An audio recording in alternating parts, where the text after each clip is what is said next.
Voilà donc bonjour pour cette troisième vidéo d'exercice sur le théorème de Pythagore. Ici on a un exercice un peu similaire au précédent, donc dans la dernière vidéo, puisqu'ici il s'agit de calculer aussi la longueur d'une diagonale. Cette fois-ci on n'a plus un prisme à base carrée, mais on a carrément ici un cube. Donc les 6 faces sont évidemment carrées et isométriques. Donc AG, ça on va dire c'est l'objectif vraiment final, la distance entre ces deux points. Alors pour calculer cette longueur, il faut évidemment qu'elle soit inclue dans un plan dans lequel on va pouvoir utiliser le théorème de Pythagore. Donc le plan dans lequel se trouve la diagonale AG, c'est assez similaire au dessin, je le disais, de la vidéo précédente. C'est un plan qui coupe le cube ici en deux. Voilà, c'est le plan ACGE.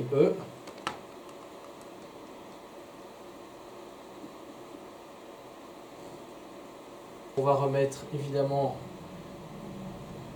les angles droits. Et il n'y a plus qu'à tout simplement calculer, la longueur AG. Alors, pour pouvoir calculer ça, on va par exemple travailler dans un des deux triangles rectangles. C'est comme dans la vidéo précédente, je remets du vert. On va travailler par exemple dans celui-ci, donc dans le triangle AGC, qui de facto est rectangle en C. On va appliquer le théorème de Pythagore sur les deux plus petits côtés, AC et CG. Alors le cube a 4 cm d'arête, donc il n'y a aucun souci, on est d'accord que CG vaut 4, ça c'est pas du tout un problème. Par contre on ne connaît pas AC, mais AC c'est la diagonale de la face plancher, donc la face ABCD. Donc voilà, là on a le plancher du cube en noir. Et donc le but c'est d'abord de calculer AC et après on passera cette fois-ci après dans le triangle vert pour pouvoir calculer sans problème AG. Donc première étape, calculer AC. BC vaut évidemment 4 puisque nous avons un cube et vous savez aussi comme c'est un cube que AB vaut 4. Donc on va travailler dans le triangle ABC tout simplement en sachant évidemment que là on a un angle droit puisque la face ABCD est en fait carrée tout simplement. Et on va pouvoir appliquer le théorème de Pythagore en cherchant l'hypoténuse AC. Petit a, calculer, je disais, la diagonale de la face plancher AC. Et seulement après, on aura l'étape B. Voilà, qui consistera à trouver la diagonale AG en se servant du triangle ACG. On est parti. Alors tout est balisé, ça va aller très vite. Donc AC, formule avec la somme, puisqu'on cherche une hypoténuse. Vous avez 4 et 4. C'est donc la racine de 16 plus 16, c'est-à-dire la racine de 32. Et on va garder cette racine de 32. Vous allez voir pourquoi. C'est comme dans l'exercice précédent, la vidéo juste avant, elle va se simplifier. Donc voilà notre AC. On enchaîne directement, ça c'était l'étape A. Arrive en rouge l'étape B.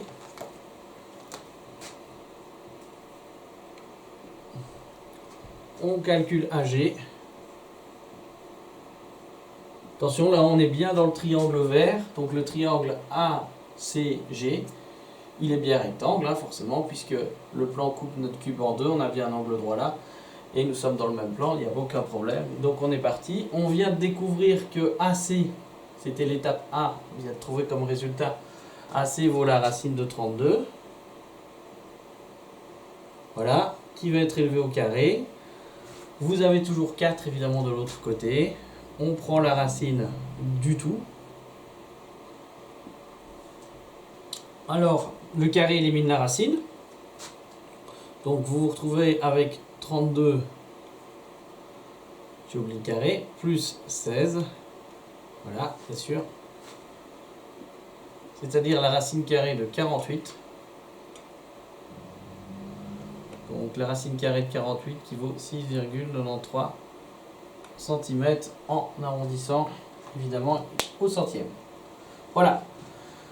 Donc l'exercice qui est juste en dessous, je pourrais faire un copier-coller. C'est exactement le même, sauf qu'ici il s'agit de déterminer une formule. Ça veut dire quoi? Ça veut dire que au lieu d'avoir 4, on va tout simplement remplacer le 4 par A. Sinon la stratégie est exactement la même, c'est vraiment le même type de mécanique. Sauf qu'au lieu de travailler numériquement, on va travailler algébriquement. C'est tout ce que ça change.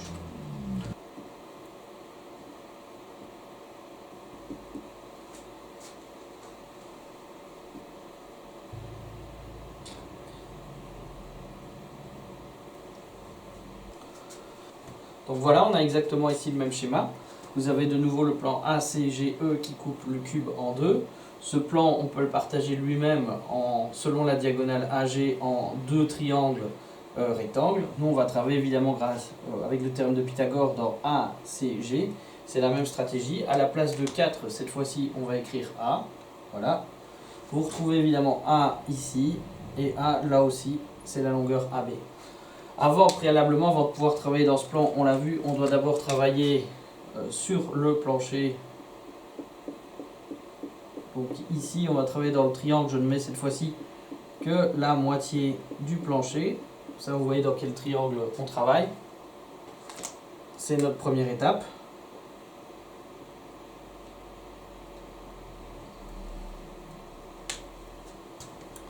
Donc le triangle noir qui est marqué ici sur la face plancher, évidemment, il est rectangle, vu que la face plancher est évidemment un carré. Et donc, on va le noter ici. Nous avons, bien sûr, un angle droit.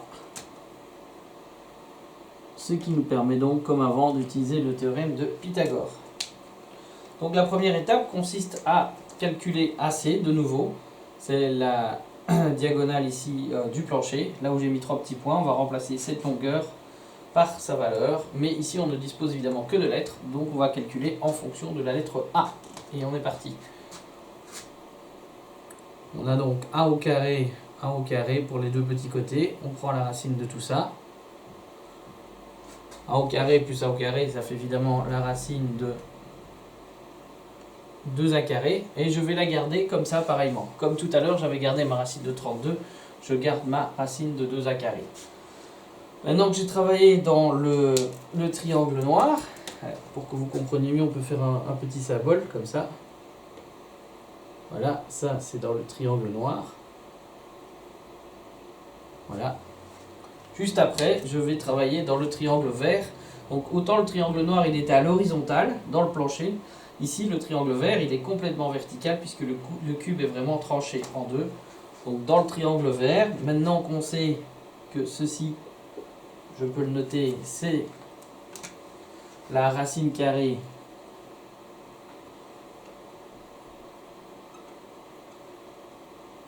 de 2A carré.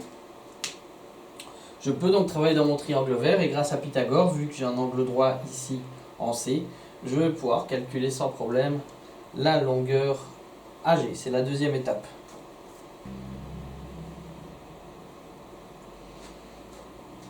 Donc, on va bien trouver ce qu'on cherche, c'est-à-dire AG.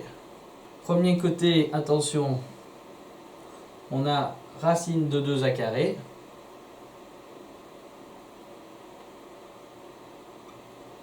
Il faudra élever tout ça au carré. Et bien sûr, verticalement, la hauteur, on a 1 au carré. Alors, il y en a certains qui mettraient éventuellement pas les parenthèses. Ici, je le fais par souci pédagogique pour que vous compreniez bien où se trouve la mesure du côté, c'est-à-dire dans la parenthèse. Alors, on continue bien sûr de développer ça. Alors, la racine que je vais repasser ici en noir, cette racine-là va être éliminée par le 2 qui est là. Donc, qu'est-ce que vous retrouvez en fait après tout ça? Vous retrouvez avec le 2A carré. Tout à l'heure, si vous regardez dans l'exercice précédent, la version numérique, le carré avait éliminé la racine et on avait retrouvé effectivement le radicande, c'est-à-dire juste 32. Donc ici, c'est le même phénomène. Le carré qui est là élimine la racine et on ne retrouve que le contenu de la racine, c'est-à-dire 2a carré. Du coup, évidemment, on va réduire tout ça. Donc vous retrouvez avec la racine de 3a carré. Vous faites sortir votre a carré et vous vous retrouvez avec a racine de 3. Voilà, tout simplement. Donc, une formule pour calculer la diagonale dans un cube. Vous prenez l'arête et vous multipliez tout simplement l'arête par la racine de 3 et vous obtenez directement la longueur de la diagonale ici. Ici, elle est représentée par AG. Et voilà, c'est tout. Alors ici, on est reparti pour 4 petites applications très pratiques et très faciles de la formule et du théorème de Pythagore. Donc on est à la partie E du chapitre, à la page 5. Les dimensions d'un écran de smartphone sont 8,9 cm et 5. Détermine la longueur de sa diagonale en pouces et on vous donne évidemment la correspondance entre les pouces et les centimètres. Donc évidemment la diagonale que nous cherchons, elle est là. Voilà.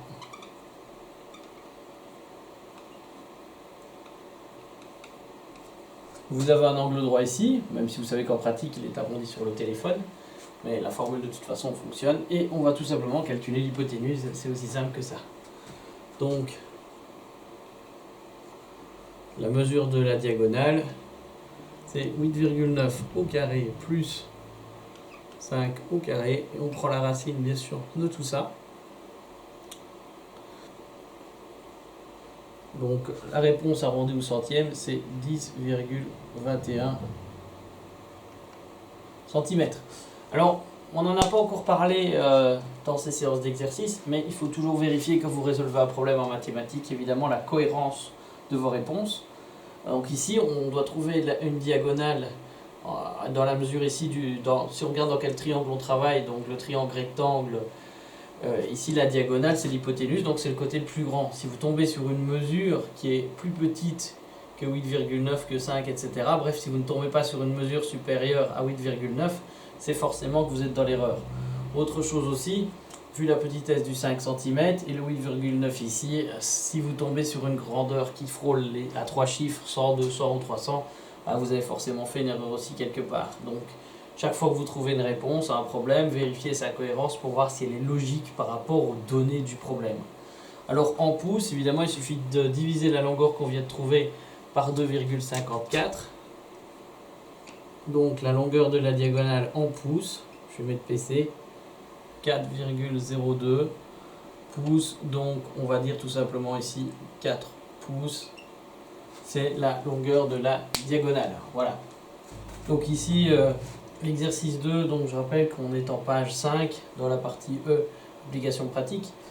Encore un exercice tout à fait typique. On va d'abord baliser comme d'habitude correctement le dessin. Donc il faut calculer la distance entre l'endroit où le fil touche le sol. Donc on va dire que c'est I comme intersection. Il faut bien donner un nom. Et la base de ce poteau de téléphone. Donc B comme base. Voilà. Donc ça en fait c'est ce qu'on cherche. Voilà, donc repasser en rouge. Ça, c'est ce qu'on doit essayer de trouver. Voilà le poteau. Alors le poteau, attention ici, il fait 10 mètres de haut au total. Donc on va dire ici, on va voir le point S comme sommet du poteau. Là vous avez 10 mètres et vous remarquerez qu'il y a une toute petite restriction. Voilà, donc entre le sommet du poteau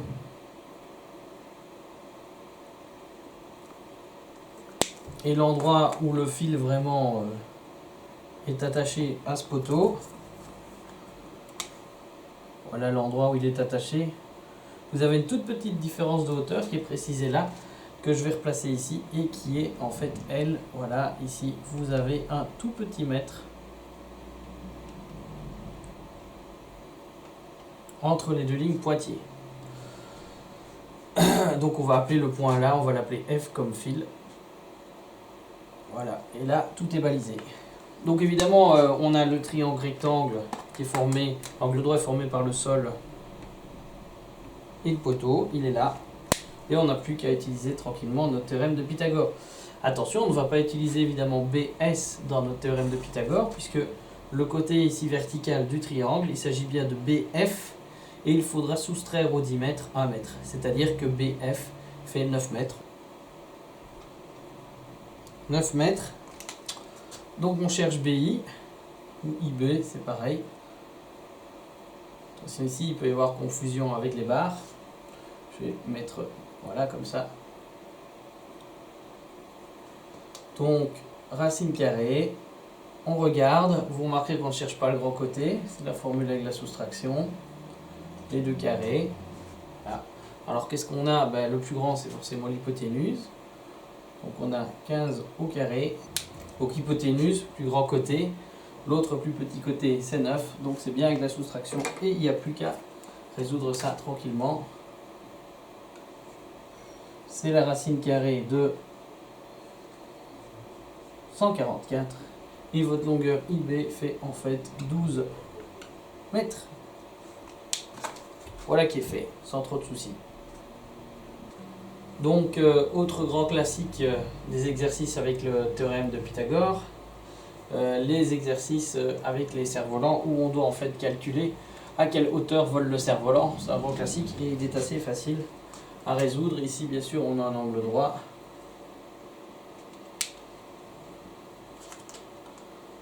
Je vais appeler ce point-là M. Alors pourquoi M?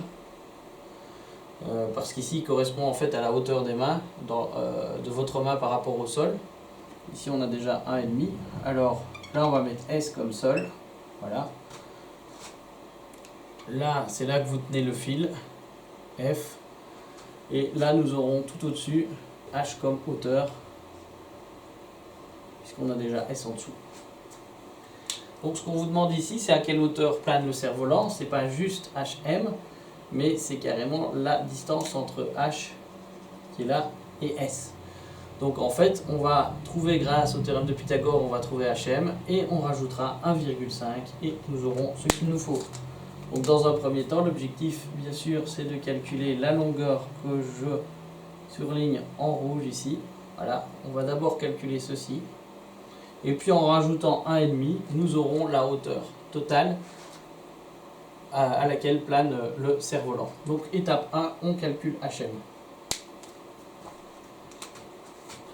Attention ici, de nouveau, on cherche, voilà l'hypoténuse, donc on cherche un des petits côtés, c'est la formule avec le moins. Donc on a 45 au carré, moins 1, l'autre. 36 au carré, on a des grandes mesures, mais c'est logique, on est avec un cerf-volant, on est en mètres, etc. On a des grandes bobines. Donc j'en profite ici justement pour vous montrer comment ça fonctionne à la calculatrice, ce genre de calcul. Donc racine carrée, bien sûr, on commence par ça. Voilà, et on a 45 au carré qui apparaît. On soustrait, vous voyez, moi j'ai pas besoin des parenthèses, elle prolonge directement la racine, 36 au carré, et on y est, et on arrive à 27 mètres, bien sûr. Alors à cette hauteur, il faut rajouter les 1,5 mètres, donc HS, c'est évidemment ce qu'on vient de trouver, plus 1,5, et votre cerf-volant est à 28,5 mètres du sol. Voilà, tout simplement, aucun souci.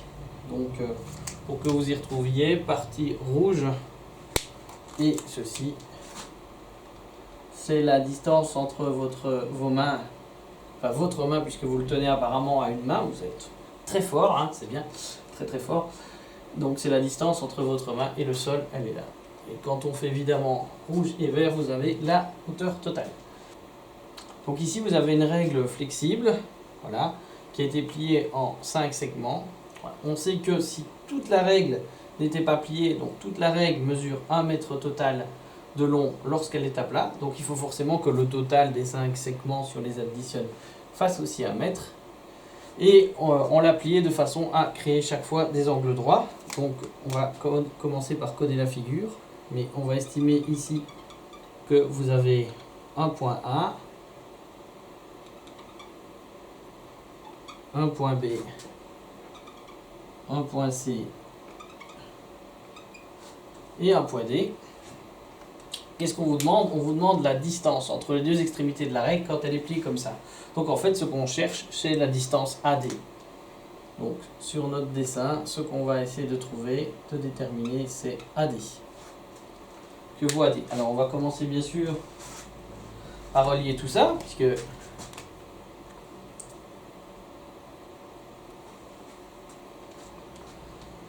alors un mot sur lequel on n'a pas insisté et qui est extrêmement important, évidemment, c'est le mot isométrique.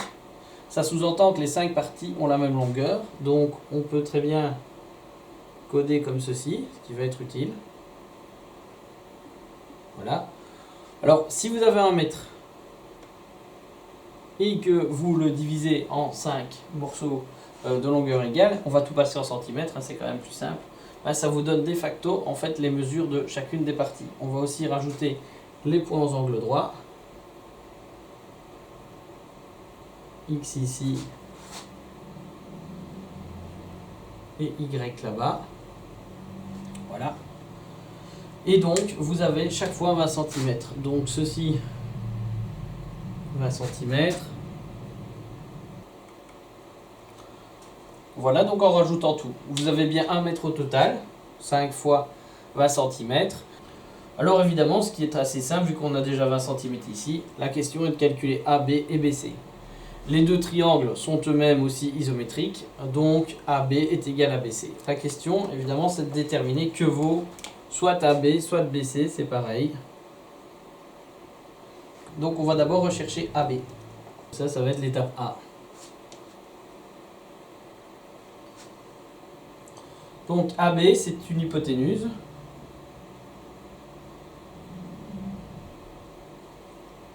C'est la racine carrée de 20 au carré plus 20 au carré, hein, puisqu'on a deux côtés isométriques de 20 cm chacun. 28,28. Et donc la deuxième partie, en fait, ça va être tout simplement d'additionner nos morceaux, ça va tout seul. Partie B. AD est composé de 3 sections. Vous avez AB qu'on vient de déterminer une fois ici. Vous avez BC qui vaut exactement la même chose, d'où les 3 barrettes là. Et vous avez encore une section de 20. Donc AD, on peut dire que c'est tout simplement 2 fois AB, puisque vous l'avez là et vous l'avez là.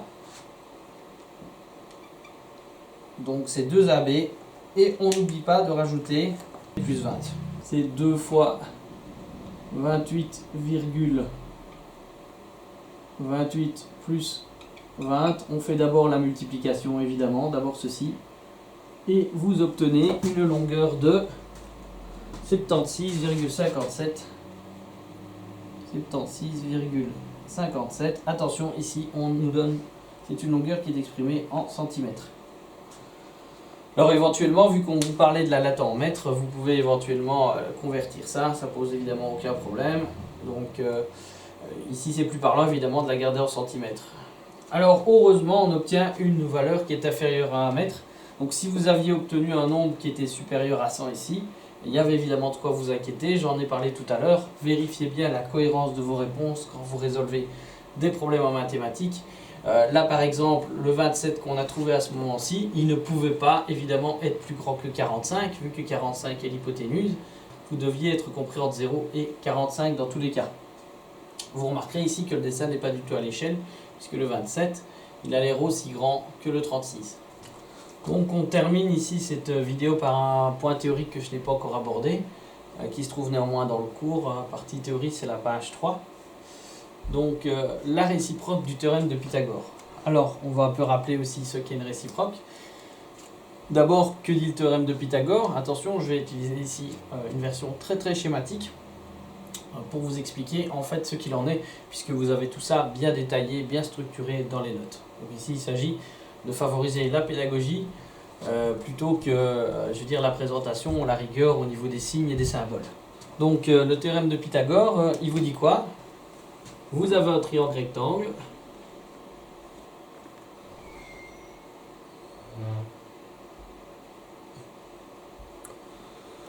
Voilà, donc si votre triangle est rectangle, alors vous avez la relation qui fonctionne. C'est-à-dire que, voilà A, voilà B, voilà C, vous savez bien. Alors dans ce cas-là, le carré de l'hypoténuse est égal à la somme des carrés des deux autres côtés.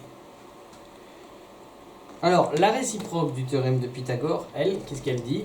On va aller tout simplement dans l'autre sens. Donc la réciproque, voilà, du théorème. Je vais la faire en rouge. Vous partez de la conséquence et vous en faites la cause, en fait. Donc vous constatez algébriquement, on va le faire dans l'exercice juste en dessous, vous constatez algébriquement que le carré du plus grand côté de votre rectangle est égal à la somme des carrés des deux autres côtés. Donc ça, vous le constatez en utilisant comme ici les mesures. Donc il suffit de faire chaque fois deux calculs. Voilà, vous comparez en fait, on va dire le premier membre de votre égalité, vous le comparez au deuxième membre de votre égalité, c'est ce qu'on va faire. Et si vous avez la même chose, donc vous avez l'égalité, alors si on a l'égalité, ça veut dire tout simplement que votre triangle est rectangle.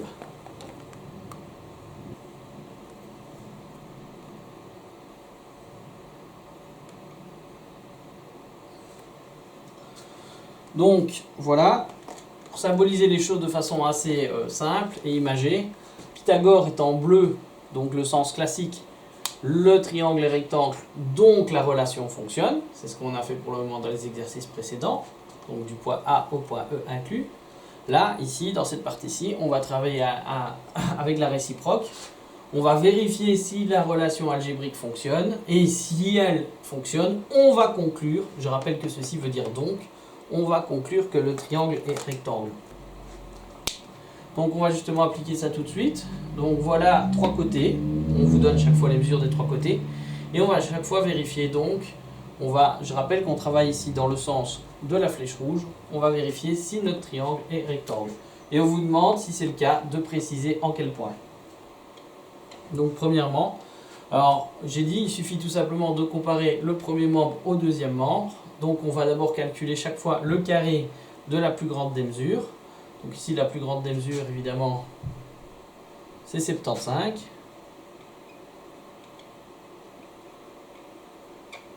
Voilà, 5625. Alors évidemment il faut additionner les carrés des deux autres côtés. Donc parallèlement à ça, vous calculez 45 au carré plus 60 au carré.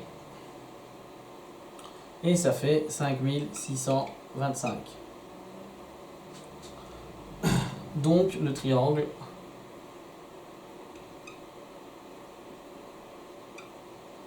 est bien rectangle, puisque le carré du plus grand côté est bien égal à la somme des carrés des deux autres côtés. 5625 d'un côté, 5625 de l'autre. Alors on vous demande évidemment en quel point il est rectangle. Si UT évidemment ici c'est l'hypoténuse, les deux autres sont les deux plus petits côtés, c'est là que se trouve l'angle droit. Il suffit de regarder quelle est l'intersection des deux plus petits côtés, et donc on remarque ici que la lettre W, vous la retrouvez dans le 45, vous la retrouvez dans le 60, donc forcément ça veut dire que l'intersection des deux plus petits côtés c'est le point W, donc le triangle rectangle en W. Voilà comment on peut facilement déterminer où se trouve l'angle droit. Deuxième exemple, donc on repère de nouveau quel est le plus grand. Voilà, 28, on l'élève au carré. Vous tombez sur 784. On va vérifier les deux autres. Donc on a 12 au carré et 15 au carré. Ça fait 369.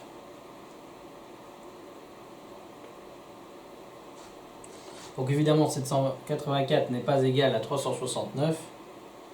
Donc ici, le triangle n'est pas rectangle.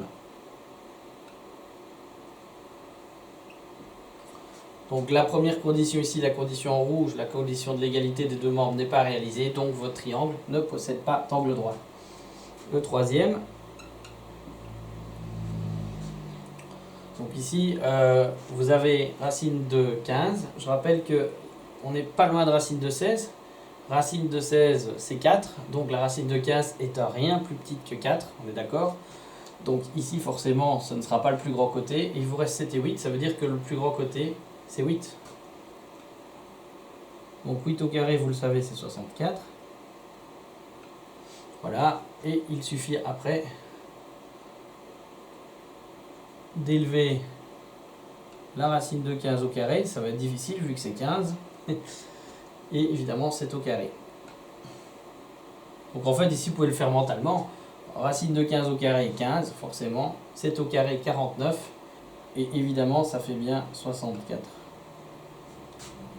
D'où voilà le triangle et rectangle. Reste à déterminer où se trouve l'angle droit. Voilà le plus grand côté, donc forcément ça veut dire que l'angle droit il est compris ici entre UT et TW. Alors la lettre commune, vous retrouvez le T, dans UT, dans TW vous retrouvez le T, c'est donc l'intersection des deux segments. Donc le triangle il est rectangle en T. Alors pour le 2, 3, 5, je vous conseille tout simplement de le faire tout seul et vous verrez que, je vais le noter ici, ça ne fonctionne pas. Voilà, donc voilà comment on utilise la réciproque du théorème de Pythagore. Donc ça sert à vérifier si un triangle est rectangle ou pas. Ça permet donc de, grâce aux mesures simplement, de savoir si vous êtes en présence ou pas d'un angle droit. Ça a des développements intéressants dans d'autres exercices un peu plus compliqués. Voilà, merci d'avoir visionné la vidéo et j'espère que vous taffez bien chez vous, puisque je rappelle que tous les exercices que je fais ici, je vous conseille franchement d'essayer de les refaire, de voir si vous obtenez les bonnes réponses, et si ce n'est pas le cas, vous comparez votre raisonnement au mien et vous essayez de trouver là où le souci se trouve. Voilà, merci beaucoup et à la prochaine vidéo.